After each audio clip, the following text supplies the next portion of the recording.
What is up, guys? It's the Sound Alchemist here with Gersh1. And today we're back at it answering more questions from the comment sections in an episode we like to call For the Greater. This is a video series where we answer the questions left by you, the viewer. If you have a question for us, comment down below. Put a question in front of your question because we get to those questions first.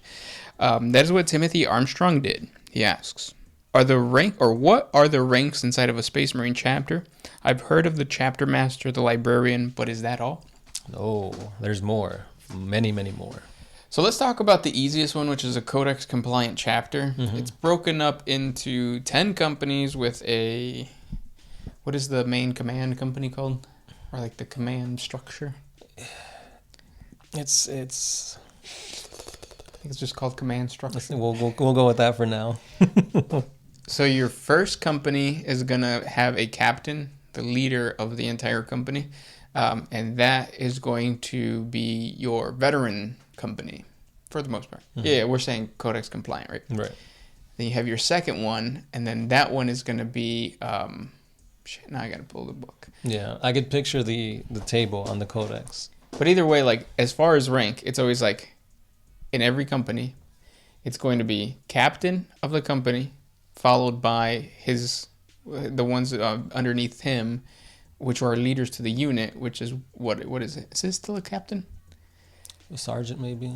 A sergeant? Yeah. But because you also have, like, the high apothecary, the high chaplain, the master of the watch, I believe. Well, that's for Death Watch. Mm-hmm. But the point is that, so if we go back, so before the 10 companies, you have this command structure. It's your chapter master. It's the ones that you just mentioned. Yeah. And then each company has its own apothecary, its own chaplain, its own librarian. Mm-hmm. And yeah, those are the ranks. If you pick up a Codex for Space Marine, it's it gives right in you the beginning. Layout. Yeah. And then obviously it gets way more convoluted the less compliant to the Codex you are. Where like the Space Wolves, they have like different, like, what do they call them? Sagas? Oh, yeah. Yeah. And like instead of librarians, they have rune priests. And yeah. Yeah. One thing about building a homebrew Space Marine chapter, if you enjoy that kind of stuff, then go for it. Pick up the Ultramarine Codex and create your characters off of that list. But that's not really something that I would recommend. We have a friend that did that. Not fun. Yeah, it just doesn't seem fun. Like, what you want to do is you want to fluff up your characters as you go along. Mm-hmm. Don't create a character and say, I'm playing with the captain of my first company today. And then he does shit. And you're like, screw the first company kind of thing. Right. And then a lot of times, like, certain companies, you only have to take, like, only Terminators, or it's all, like, tanks. Yeah. Yeah. So it's best to not dwell so much on structure and hierarchy for the most part. It's all about creating a narrative and having fun with it. Yeah. Kumbaya. Kumbaya, my lord. Hi, I'm vegan. Are Tau mostly bald on nature, or do they shave themselves like that? Definitely nurture. Mm-hmm. Yeah, the Tau, when they're born, they're hairy as heck. Like, think of little Sasquatches, little Chewbacca's running around. But the more you, like, nurture them, they find out that, hey, I don't need all this hair to protect me from the big bad world out there. I got Mama Hooves and Papa Fishface over here protecting me. Yep. So slowly their hair just falls off. When they come to the realization that they're only going to live 30 years. Right. But yeah, no, they don't have hair. Mm. It's their little, what is it called? Like the...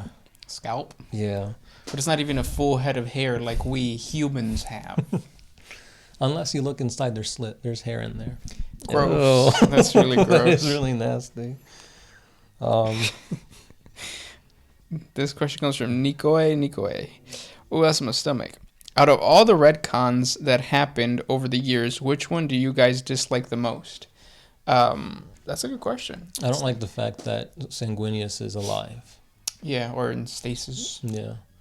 Because, like, his death meant something. Like, he had a relationship with Horus. They were best buddies. He decided that, you know, this was his time to give his life for the betterment of humanity and the Emperor and his friend to try and snap him out of, like, the control of chaos. and like he's the fallen angel. Like he died for this cause, and to say, nah, he alive. We need that Primarch money, yo. Like that just doesn't sit well. Yeah.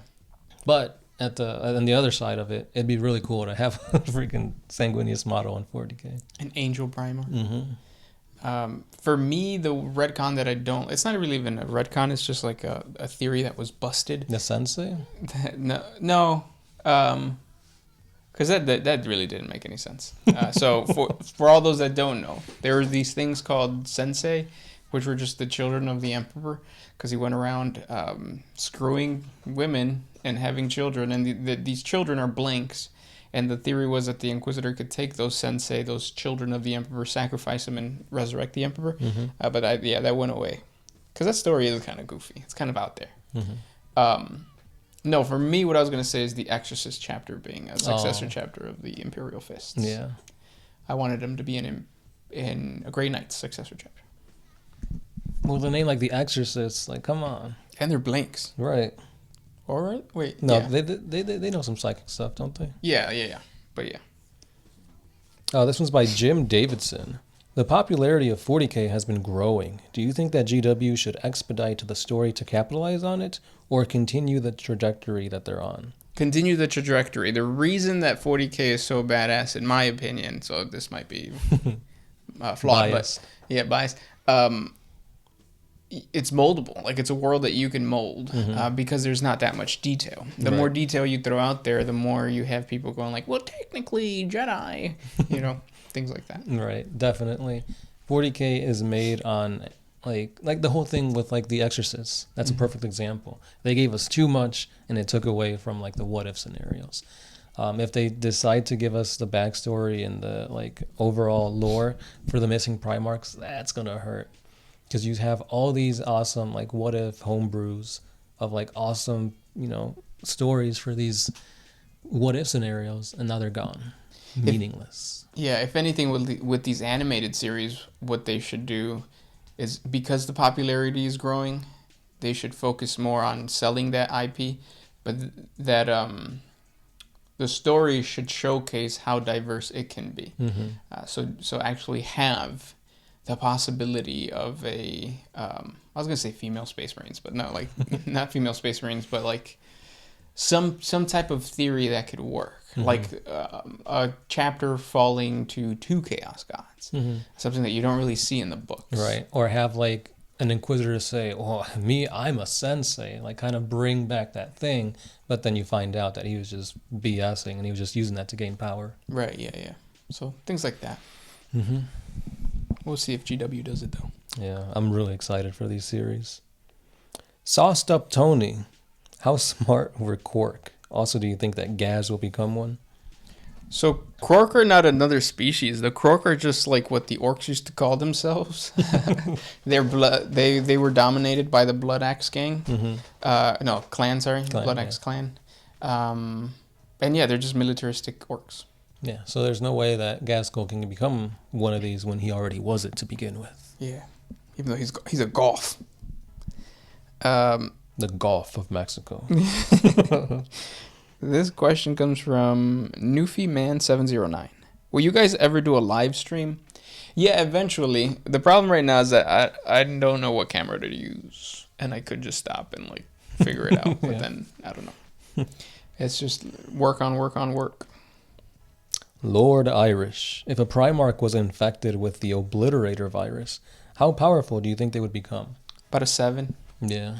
Because the Obliterator virus is really badass, where it basically makes your body turn into weapons. It starts off in many different ways. Like you get your bones start to like form into like one whole bone, fusing together. Your skin becomes metallic.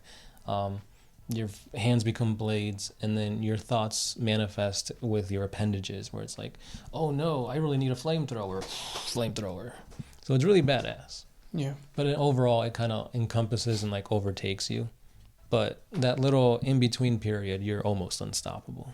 Almost. But being a Primarch, maybe you can overcome this. It's really cool, though. If you want more lore on the Obliterator virus, I talked about it back during the 13 days of Halloween.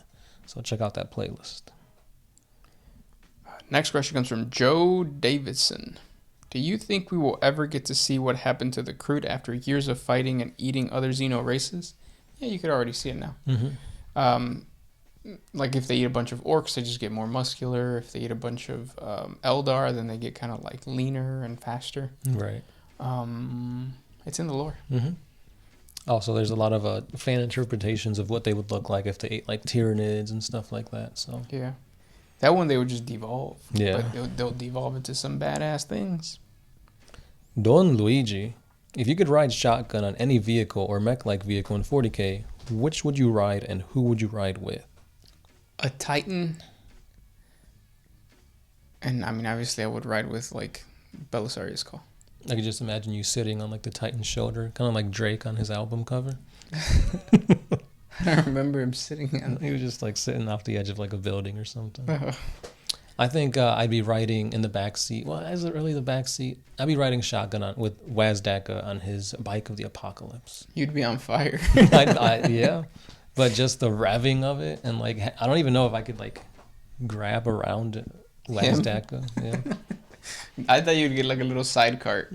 Oh. Like just like in the old what is it? Inspector Gadget. Yeah. I was gonna say Aristocrats, but yeah. No, that's another. There's mice in that one, isn't there? Yeah. Well, that's the Aristocats. Yeah. What did I say? Aristocrats. Oh, Aristocats then. It's the one where like, cause it's the dogs, the two dogs, Napoleon and what's the other dog's name? Damn, that's gonna drive me nuts because I knew his name. But yeah. Jose or something. Jose. Gideon Kreider. Will GW ever integrate the Loyalist Fulgrim into the main story? Or just leave him on the side? I sure hope he does. Or they do. That's going to be so awesome. I really hope it has to do with like Demon Fulgrim and Gilliman, because obviously you have that whole love triangle right there. It'd be cute. This question comes from Son of Barbarous. Yes. I would love to see the Rakghoul come to the tabletop as a new upcoming army. My question to you both is, El Niño and Calixis is... Wait, what? My question to you both, El Niño and Calixis. Oh, I'm guessing that's what you're calling us. What already existing race would you like to see come on the tabletop? Come on the tabletop? Orcs. Yeah. Spores. That's just spores.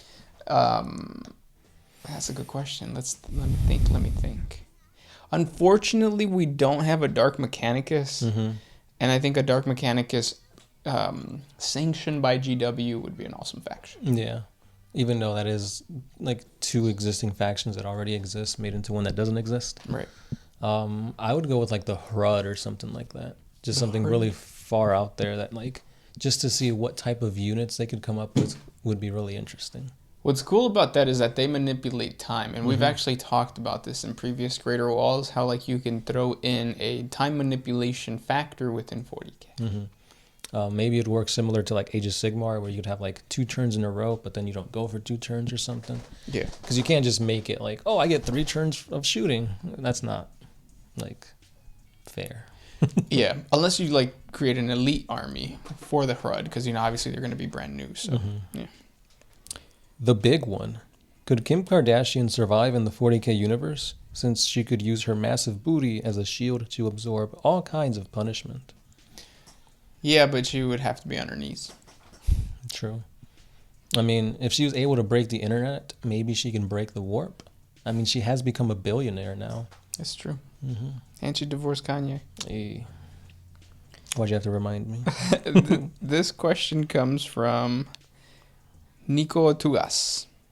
If you could acquire any GW model for your collection, regardless of the cost, what would it be? The Taonard Supremacy battlesuits.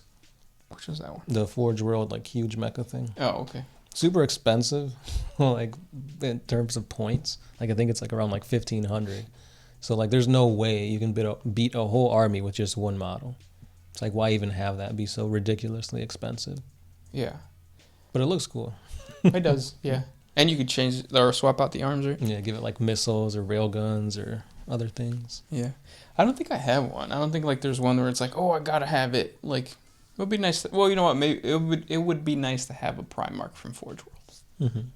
I don't know which one. Yeah, it'd be cool to have like all the beautifully painted Primarchs. We follow a guy on Instagram that has been doing that. Like he gets one, does the whole process of painting and stuff, and then showcases it. Next question. Shovey, do you guys take off your shoes when going inside the house, or is it American stereotype true for you that they don't take off their shoes indoors? Oh, I don't like. When I first bought my house, I did like it when they would take their shoes off, but now because I have dogs, it's like no, don't even bother. The dogs don't do it. The dogs always have their shoes on. They always do, yeah. Yeah. For the most part, I've always taken my shoes off. So surprisingly, I didn't take them off today. Normally I do. Oh, that's true. Yeah. I don't know. It's just like, I think when we were younger, it was just kind of conditioned to take off our shoes. Something that I have noticed, though, is now, when we were growing up, carpet was a big thing. Mm-hmm. Not anymore. Not anymore. Yeah. It's hardwood floor. For good reason. I feel like it's easier to clean. Yeah, there's a lot of dust and stuff. Like when you vacuum, it gets pushed into the air, and then you got to go to like the dermatologist because you have like infections inside your nasal cavities, and they have to give you these weird type of medicines that affect you psychologically, and that's why you're depressed. Yeah. Right, guys? That's why we're depressed. Mm-hmm. Why are we talking about floors? Feet pics? This question comes from CY. I got some in my eye. What do I do? Then it's a long name. No, his question was, I got something in my eye. What do I do? Are they dry? No, I'm blinking a lot. Okay, his real question is, in front of my question, so you get to my question first. Are there any instances where an Astartes is the commander of an Imperial Guard unit? Keep up the great work. Yeah, there have been situations, especially during the Bad Ep War. Mm-hmm. The Astro Claws were doing it. Yeah.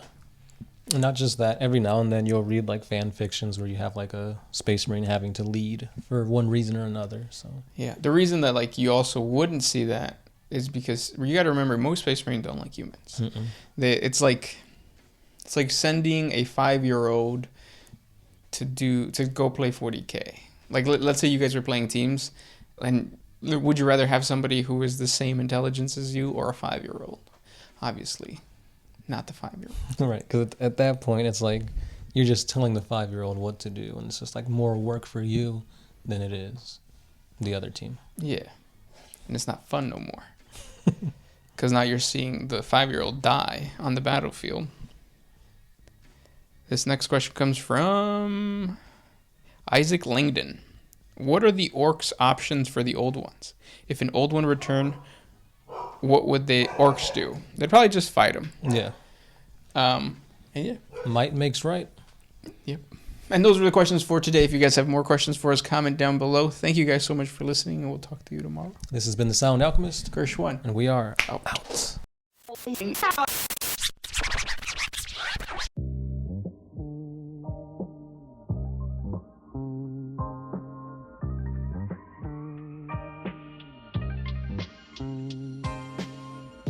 Always used to put my freedom first in any situation.